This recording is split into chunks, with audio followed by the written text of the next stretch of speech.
حضرت بریدہ اسلمی رضی اللہ تعالیٰ عنہ صحابی ہیں، وہ فرماتے ہیں کہ جب ابو جہل نے اعلان کیا نا کہ جو معاذ اللہ ثم معاذ اللہ نقل کفر کفر نہ باشد، حضور ہجرت کر کے مکہ مکرمہ سے مدینہ طیبہ جا رہے، تو جو سید عالم صلی اللہ علیہ وسلم کو گرفتار کرے گا اسے 100 سرخ اونٹ دیے جائیں گے۔ آج ہمارے زمانے میں سائیول نسل کی گائے بھینس بڑی مہنگی ہے، تو 100 گائیں وہاں سے لے آئیں تو کتنے کروڑ بنا۔ عرب میں سرخ اونٹ بڑا مہنگا تھا اور 100 ملے گا تو بڑے بڑے لوگوں کے لیے بڑا اچھا موقع مل گیا امیر بننے کا، تو بڑے لوگ بھاگے۔ بریدہ کہتے ہیں میں اکیلا نہیں، 70 بندے میں نے ساتھ لیے، چونکہ انعام ہی بہت تگڑا تھا۔ 70 بندے ساتھ لے کے میں گیا حضور کو گرفتار کرنے، تو مکہ مکرمہ سے کوئی 70-75 کلومیٹر کے فاصلے پر میں نے نبی پاک صلی اللہ علیہ وسلم اور جناب صدیق اکبر کو پا لیا۔ کہتے ہیں جب 70 سواروں کے ساتھ، ان کے ہاتھ میں نیزے ہیں، تلواریں ہیں، ان 70 سواروں کے ساتھ جب میں وہاں پہنچا اور جناب صدیق اکبر رضی اللہ تعالیٰ عنہ نے ہمیں آتے ہوئے دیکھا تو تھوڑا گھبرائے۔ کہتے ہیں صدیق اکبر گھبرا رہے تھے کہ 70-71 بندے آ گئے، پر حضور زیر لب تھوڑا تھوڑا مسکرا رہے تھے، حضور زیر لب تھوڑا تھوڑا مسکرا رہے تھے، اور نبی پاک صلی اللہ علیہ وسلم بڑے اطمینان کے ساتھ بیٹھے۔ بریدہ آ گئے اور جب آ کے کھڑے ہوئے نا تو حضور نے پوچھا تمہارا نام کیا ہے؟ ایک بندہ گرفتار کرنے آیا ہے۔ میں نے کہا کہ جب آپ کو بڑا ڈر چڑھا ہو تو روشنی مدینے والے رسول عطا کریں گے، چاروں جانب خوف ہو تو نور میرے نبی سے لے لو، انشاءاللہ دل ٹھنڈا ہو جائے گا۔ حضور نے نہ پوچھا تھا، بندہ پکڑنے آیا ہے، وہ آیا 70 بندے لے کے گرفتار کرنے، حضور پوچھتے ہیں تیرا نام کیا ہے؟ کہتے بریدہ، برد عربی میں ٹھنڈے کو کہتے ہیں۔ حضور جناب صدیق اکبر کی طرف دیکھ کے فرمانے لگے کوئی ڈرنے والی بات نہیں ہے، تو معاملہ ہی ٹھنڈا ہے سارا۔ حضور فرمانے لگے تیرا قبیلہ کون سا ہے؟ کہنے لگے حضور بنو اسلم۔ اسلم سلام، یہ سلامتی سے نکلیں۔ اس نے کہا بنو اسلم میں سے ہوں، تو حضور فرمانے لگے ابو بکر یہ اور مسئلہ ٹھیک ہو گیا، یہ تو معاملہ کوئی فتنے والا نہیں ہے، تو سارا کام ہی سلامتی والا ہے۔ حضور نے تیسرا سوال کیا اور آخری سوال کیا، فرمانے لگے بنو اسلم قبیلے کی تو بڑی شاخیں ہیں، تو کس شاخ سے؟ کہا حضور بنو سہم میں سے۔ سہم کا معنی حصہ۔ تو حضور فرمانے لگے تو فکر نہ کر، تجھے تیرا حصہ ملے گا۔ تو حضرت بریدہ کہتے ہیں میں نے کہا پھر آپ کا نام کیا ہے؟ تو حضور فرمانے لگے میں وہ محمد ہوں جسے اللہ نے اپنا رسول بنا کے بھیجا ہے، میں وہ محمد ہوں صلی اللہ علیہ، جسے اللہ نے اپنا رسول بنا کے بھیجا ہے۔ تو بریدہ آگے بڑھے اور اپنا ہاتھ آگے کر کے کہنے لگے آپ نے فرمایا تھا نا کہ حصہ ملے گا، تو پھر مجھے پڑھائے کلمہ، میں بھی مسلمان ہونا چاہتا ہوں۔ مل گیا حصہ۔ حضور روٹین کی بات چیت کریں تو اللہ ہدایت عطا کر دے، روٹین کی بات چیت کریں تو بھائی جو ایز اے اسپیشل حضور کا دین سیکھے، جو غور کر کے سیکھے، ہر پریشانی آپ کی، ہر، اور یار بندوں کی نہیں جانوروں کی بھی، صرف بندوں کی نہیں جانوروں کی بھی، اور ترغیب و ترہیب دیکھیے۔ اور اعلیٰ حضرت فاضل بریلوی رحمۃ اللہ علیہ کی الامن والاولا دیکھیے، نبی پاک صلی اللہ علیہ وسلم کے صحابی حضرت تمیم داری رضی اللہ تعالیٰ عنہ فرماتے ہیں میں حضور کے ساتھ تھا، ایک جگہ کھڑے تھے، ہم بہت سارے صحابہ تھے، ایک اونٹ دوڑا دوڑا آیا، اس نے نا پہلے حضور کی قدم چومے، پھر کان میں کچھ کہا اونٹ نے، تو حضور فرمانے لگے تو فکر نہ کر، اگر تو سچا ہے تو تیری مدد ہوگی، اور اگر تو جھوٹا ہے تو تجھے تیرے جھوٹ کی سزا ملے گی۔ یعنی میں کیسے اس بندے کو سمجھاؤں، میں کیسے اسے سمجھاؤں، کمیٹی ڈال کے رو کے درد سے ادھار لے کے کوئی مدینے گیا، اور ماڑا بندہ، اور اس کی تڑپ ہے کہ میں سونے کو اپنے دکھ سناؤں، تو وہ کھڑا ہوا تو ایک صاحب اسے کہنے لگے یہ معاذ اللہ سنتے نہیں تو کس کو سنا رہا ہے، چپ کر، کنٹرول کر اپنی زبان کو، اگر دین نہیں آتا تو نبی پاک سے محبت کرنے والوں کے دل نہ توڑ۔ جو رسول اونٹوں کی بولیاں بڑے خوب طریقے سے جانتے ہیں وہ اپنے غلاموں کی باتوں کو نہیں سنتے، یہ تو نے کیسی بات کر دی۔ اعلیٰ حضرت کہتے ہیں لب واہ ہے آنکھیں بند ہیں پھر بھی پھیلی ہیں جھولیاں، کہتے ہیں لب کھلے ہیں آنکھیں بند ہیں اور میری جھولی پھیلی ہے، میری جھولی، پتہ نہیں آپ کو بھی اتنا ہی مزہ آ رہا ہے جتنا مجھے آ رہا ہے کہ یہاں آپ سوچتے ہیں۔ کہتے ہیں لب واہ ہیں آنکھیں بند ہیں پھیلی ہیں جھولیاں، یہ بریلی کے امام شیر نہیں لکھتے، ساتھ ساتھ مزہ بھی لیتے ہیں۔ آپ ذرا اندازہ کیجیے بات کرنے کا. کہنے لگے میں کھڑا ہوں حضور کی جالی کے سامنے اور کیفیت میری یہ ہے کہ لب واہ ہے, آنکھیں بند ہیں, پھیلی ہیں جھولیاں. حضور کچھ آیا بھی ہے, اعلیٰ حضرت کچھ ملا بھی ہے. اب دیکھیں کسی کے سوال سے پہلے جواب دیتے ہیں, کہتے ہیں لب واہ ہیں, آنکھیں بند ہیں, پھیلی ہیں جھولیاں, اور کتنے مزے کی بھیک تیرے پاک در کی ہے. کتنے, اور خالی بھیک نہیں ملی, مزہ بھی بڑا ہی آیا ہے. یعنی وہاں سے لینے کا, بھیک لینے کا مزہ بھی, خود بھیک دیں خود ہی کہیں منگتے کا بھلا ہو. یہ تو شعر ہے نا, تھوڑا سا بندہ پڑھا لکھا ہو تو سمجھ میں آتے ہیں, تو دیسی بندے بھی بڑی باتیں. میں نے آپ کو پہلے بھی بتایا تھا اور وہ بات مجھے بڑا مزہ دیتی ہے. میں پہلی دفعہ حاضر ہوا تو ایک بابا جی کو نا, وہ جن کی وہاں ڈیوٹی ہوتی ہے نا پولیس والے, وہ دھکے دے رہے ہیں, یلا حاجی نکل, اس کو دھکے دے رہے ہیں. تو بابا میرے آگے آگے, بابا اسے کیا کہتا, کہتا تیری خیر ہوئے پہرے دارا, روزے دی جالی چوم لین دے. ایک دفعہ نہیں 2-4 دفعہ بابا جی نے کہا. تو کئی دفعہ ہم کسی کو مسئلہ تو بتاتے ہیں, لیکن وہ بندہ تو ذوق میں ہوتا ہے نا, اور وہ جو مسئلہ بتاتا ہے وہ نرالا ہوتا ہے. وہ باہر نکل کے نا, تو میں نے بابا جی سے کہا, میں کہا تسی 10 ساری شعر پڑھے ہیں پنجابی دا, ان کو تو تہاڈی سمجھ لگدی سی, وہ تے عربی ہے. تو بابا جی میرے تھپکی دیکھ نا یہاں کندھے پہ, کہندے پتر مینوں بھی پتہ ہے, مینوں بھی پتہ ہے, انہوں نہیں سمجھ لگدی, میں تے اپنا رانجھا پہ راضی کردا سی. مینوں بھی پتہ, تیری خیر ہوئے پہرے دارا, روزے دی جالی. آپ یقین کر رہے کہ جو رانجھا راضی کرنے والے ان کی بھی کیا ہی بات ہے. روزے دے دوالے نے غلاماں دیاں ٹولیاں, وہ ویکھو ایک پہ سندا کروڑاں دیاں بولیاں. اونٹ آیا, آ کے اس نے پہلے قدم چومے, کان میں کچھ کہا.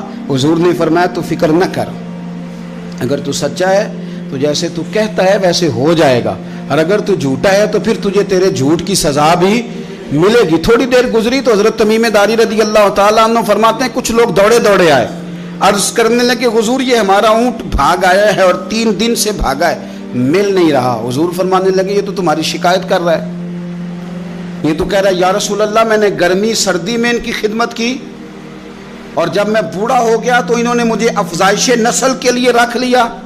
میری نسل سے ان کے کتنے اونٹ پیدا ہوئے, اب میں بوڑھا ہو گیا ہوں تو مجھے کاٹ کے ذبح کر کے کھانا چاہتے ہیں.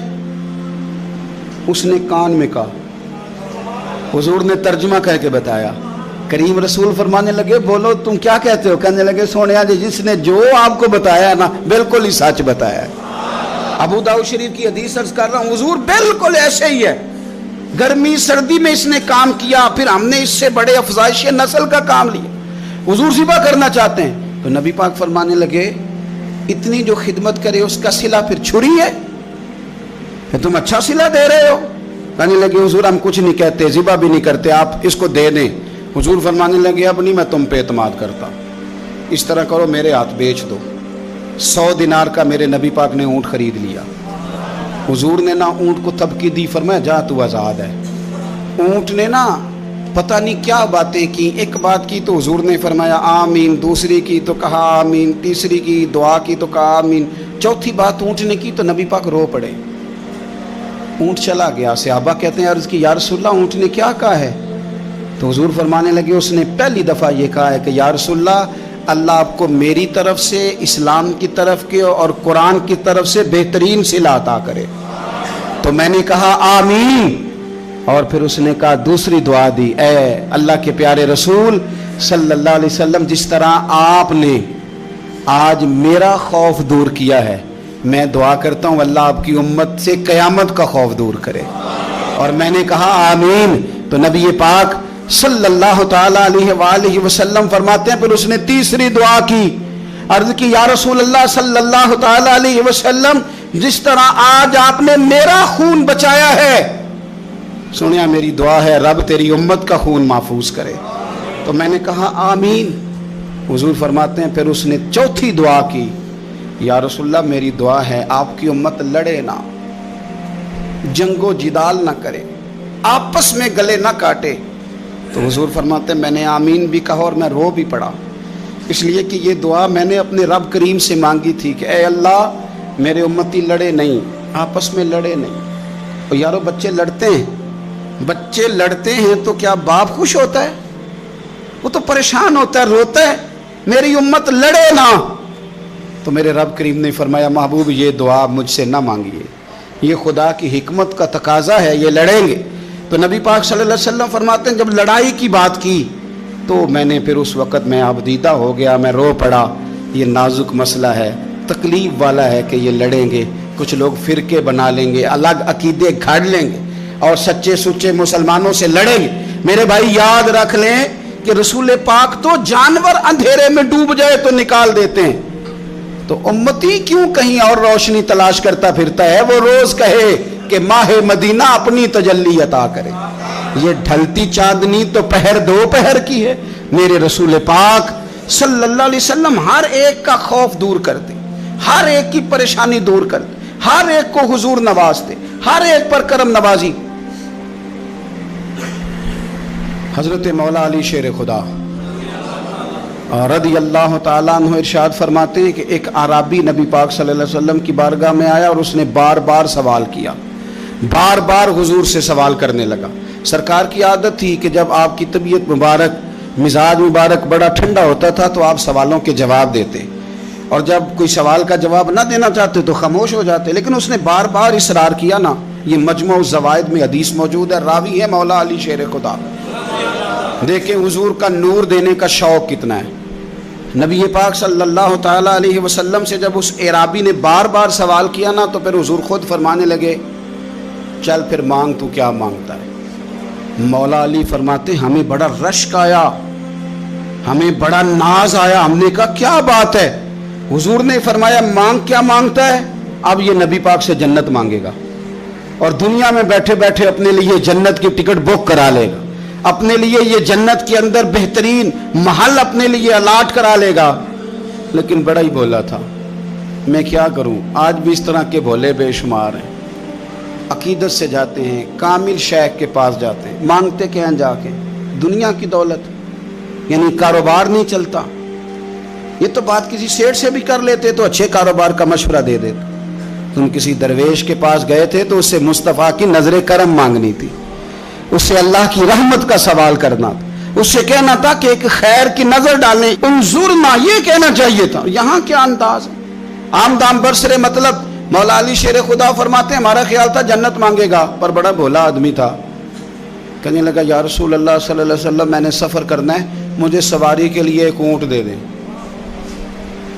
تو حضرت علی فرماتے ہیں ہمیں اس نے سوال تو کیا پر جو ہماری طبیعت تھی اس مطابق اس نے نہیں کیا، یعنی جس طرح کا دروازہ تھا اس طرح کی بھیک نہیں مانگی۔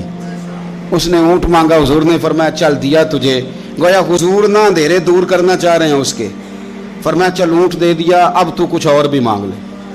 حضرت علی کہنے لگے لو بڑے نصیب والا، ایک چانس اور ملا ہے۔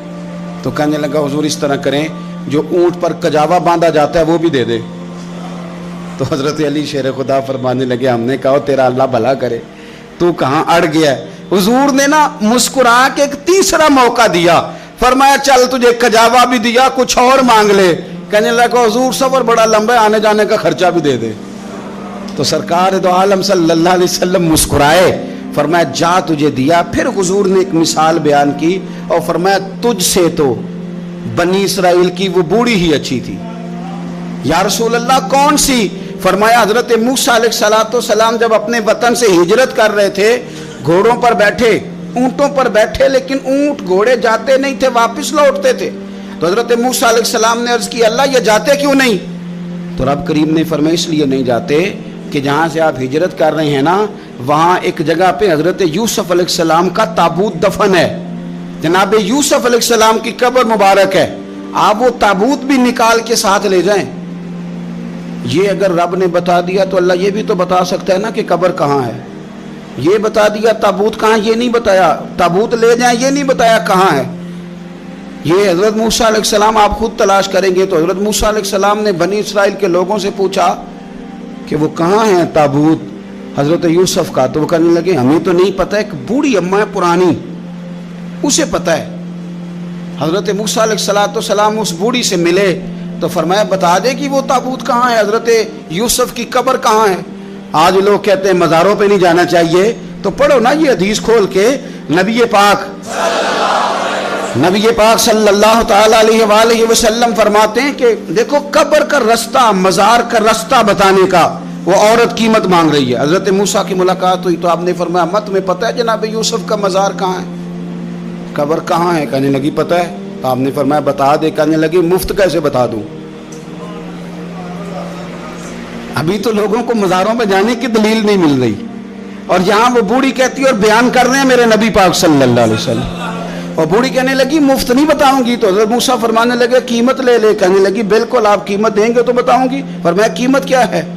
کہنے لگی قیمت یہ ہے کہ جنت میں مجھے بھی اس محلے میں مکان چاہیے جس میں حضرت موسیٰ علیہ السلام کا مکان ہو. اس محلے میں مجھے بھی مکان چاہیے, اسی درجے میں آپ کے ساتھ. تو حضرت موسیٰ فرمانے لگے اماں چل تو جنت کا مکان مانگ, تو نے تو بہت بڑی سوسائٹی میں پلاٹ مانگ لیا ہے, وہ تو بڑا اونچا معاملہ ہے, وہاں تو انبیاء اور رسول ہوں گے, تو دور پہنچ گئی ہے, جنت مل جائے گی پر موسیٰ کا ساتھ. تو کہنے لگے جاؤ پھر میں بھی نہیں ایڈریس بتاتی, پتا تو میرے پاس ہی ہے نا, اور کسی کو ہے پتا؟ تو حضور فرمانے لگے تجھ سے تو وہ بوڑھی اچھی تھی. جب وہ بی بی اڑ گئی کہنے لگی نہیں بتاتی. تو حضرت موسیٰ علیہ السلام عرض کرنے لگے مالک اب کیا کرنا ہے؟ تو رب کریم نے فرمایا موسیٰ آپ جنت میں اپنے پڑوس والے مکان کا وعدہ آپ کر لیں اور بوڑھی کو وہ مکان عطا میں کر دوں گا. آپ وہ مکان کا وعدہ کر لیں, دے دیں گے. حضرت موسیٰ نے وعدہ کیا, پھر بی بی نے پتہ بتایا حضرت یوسف کے مزار کا, اور پھر وہاں سے حضرت یوسف کا تابوت نکال کے لے گئے. حضور فرمانے لگے او بولے تو نے کیا مانگا؟ اونٹ, کجاوا, خرچہ؟ او کاش میں نے تجھے کہا تھا تو نے کچھ مانگا ہوتا. میرے رسول پاک اپنی امت کی توجہ دلاتے ہیں. حضور فرماتے ہیں تمہارے نبی کے پاس بڑا کچھ ہے, آؤ آؤ مانگ لو, اب تنگی یہ داماں پہ نہ جا, اور بھی کچھ مانگ ہے. آج وہ مائل بات آ, اور بھی کچھ مانگ, نہ بحث میں الجھ آ, طلب کر مانگ. مانگا پھر بریلی کے امام نے. کہنے لگے ماہ مدینہ اپنی تجلی عطا کریں. یہ ڈھلتی چاندنی تو پہر دو پہر کی ہے, مہربانی کریں یا رسول اللہ, ایک تجلی, ایک مہربانی کر دے. رسول پاک صلی اللہ علیہ وسلم ایک نا اور بہت بڑا اندھیرا ہے, وہ ہے غربت کی مایوسی کا اندھیرا. میرا دل کرتا ہے کہ میں اپیل کروں حکومت وقت سے کہ بڑا کچھ مناتے ہو, میرے نبی کا میلاد عالمی طور پر مناؤ, اور انہیں بتاؤ کہ رسول پاک صلی اللہ علیہ وسلم نے یہ نہیں فرمایا کہ ہم ہر غریب کو امیر کریں گے, بلکہ میرے نبی نے یہ کہا ہے کہ ہم غریب کو عزت اتنی دے دیں گے, غریب کو عزت اتنی دے دیں گے کہ امیروں کا بھی غریب ہونے کو دل کرے گا. یہ اندھیرا حضور نے دور فرمایا ہے, یہ اندھیرا دور کیا ہے. تو یہ جو غربت ہے نا, اس کا بھی ایک اندھیرا ہے. اور یہ غریب مایوس پیچھے پیچھے, ایک ہوتے ہیں بے تکلف دوست. بے تکلف دوستوں کے ساتھ بندہ نا کبھی کبھی شغل بھی کرتا ہے, اور بعض بوڑھوں کے ساتھ بھی بندہ کبھی کبھی شغل کرتا ہے, پیار کرتا ہے ان سے. یہ پتہ کیا ہوتا ہے, آپ جب کسی آدمی سے خوش طبی کرتے ہیں تو آپ اس کو عزت دیتے ہیں, اور اگر بڑا آدمی کسی سے خوش طبی کرے, یعنی ایک یہ ہے کہ بزرگوں کے ساتھ خوش طبی ہماری, اور ایک بہت معزز آدمی یعنی بہت بڑے عہدے پہ فائز, اور وہ کبھی آیا دورے پہ اپنے ملک میں, وزیر اعظم, chief of army staff, chief justice, وہ بہت بڑا آدمی, اور اس کا ایک چھابڑی فروش دوست کھڑا ہے گلی میں, کپڑے اس کے مٹی سے بھرے ہوئے ہیں. اب وہ آیا گلی سے گزرا, اور اس نے اپنے اس دوست کو جس نے امرود کی سیب کی ریڑھی لگائی ہے, اس نے جا کے اس کو جناب زور سے بغل گیر ہوا, جپھا ڈالا. تو اب مجھے بتائیں کہ آرمی چیف نے تو گاؤں آنا ہی تھا, وزیر اعظم نے تو آنا ہی تھا, صدر نے تو آنا ہی تھا, لیکن جس کو اس نے سینے لگایا وہ بندہ بھلا کہاں پہنچ گیا ہے. اکٹھے کھیلتے رہے. اب میں جو حدیث مسند امام احمد بن حنبل سے پڑھنے لگا ہوں, اس حدیث کو اب آپ سنیں. اب آپ دیکھیں کہ ذائقہ کتنا تگڑا آتا ہے. مسند امام احمد بن حنبل میں حضرت انس بن مالک کہتے ہیں ایک ظاہر نام کے صحابی تھے, غریب آدمی تھا, تھوڑی سی ترکاریاں, تھوڑے سے پھل, تھوڑی سی سبزی گاؤں سے سر پہ رکھ کے لاتا. چھابڑی فروش کہتے ہیں آپ, ریڑھی والا. وہ غریب آدمی گاؤں سے سبزیاں لاتا, اور لا کے نا مدینے والے محبوب کو تازی سوغاتیں گاؤں کی دیتا, اور حضور اسے شہر کی چیزیں دیتے. اور حضور پتہ کیا فرماتے, یعنی یہ غریب آدمی کو عزت دینے کا رنگ ہے. نبی پاک فرماتے یہ میرا دیہاتی ہے, میں اس کا شہری ہوں.